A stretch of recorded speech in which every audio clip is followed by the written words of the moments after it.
Hello, are you Rohawi? Yes, that's me. Can I help you? Great! You see, Tainari sent us here and... What? Tainari? Please, there's no need to say anything, really. Sure, I admit that the article I published last month wasn't my best work, and maybe the data didn't produce the most convincing results, but... Here! This is a letter from Tainari! Oh, let me see... Oh! Ooh, what a relief. You two nearly scared the life out of me. So you two just have some questions for me? Seems even Tainari acknowledges my innate ability for procuring information. So, what is it you two would like to know? We want to meet with Lesser Lord Kusanali. Do you know a way we can do that? You mean you want to meet the Dendro Archon herself? This isn't exactly my area of expertise, but let me see what I can find in the Akasha.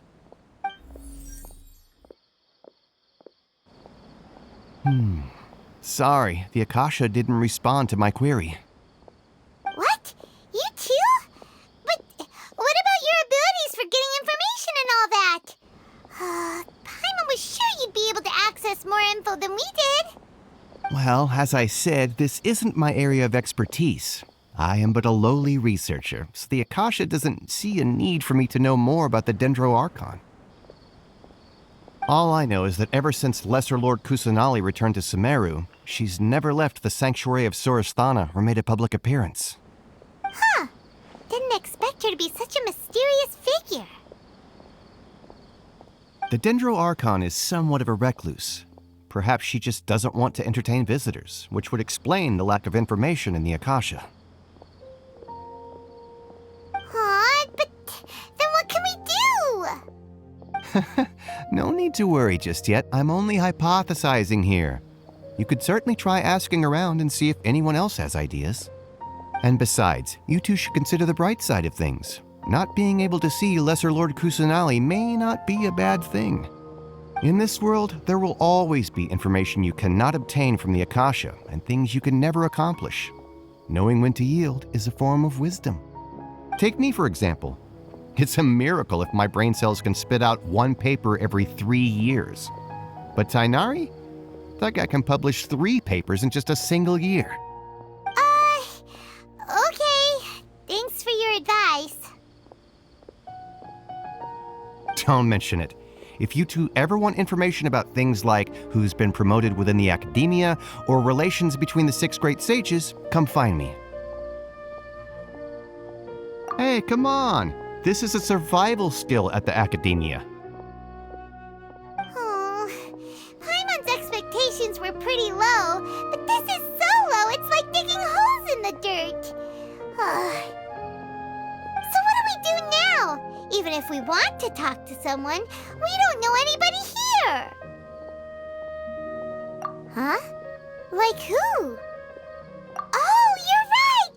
Catherine! The Adventurers Guild has its own intel network. Let's hurry and find her.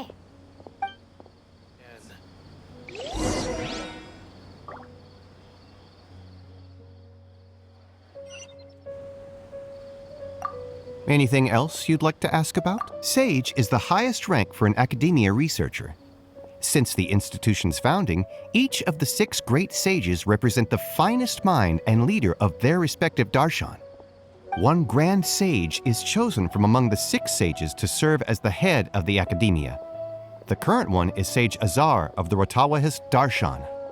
Since ancient times, the sages have contributed immensely to Sumeru. The widespread usage of the Akasha is thanks to their hard work. Anything else you'd like to ask about? I just knew you'd be curious about that. Although the 6 Darshans conduct research in different disciplines, their sages frequently interact with one another when managing academia affairs. In the Immorta, our leader is Sage Nafis. His temper is legendary. We researchers are terrified of him, and even the Grand Sage gives him some leeway. He hasn't shown his face lately, though. Rumor has it that he's currently involved with some major project. Thankfully, he's been so busy that I was able to publish a paper. Anything else you'd like to ask about? See ya. Take a page out of my book and learn to look on the bright side of things. All the cumbersome tests again.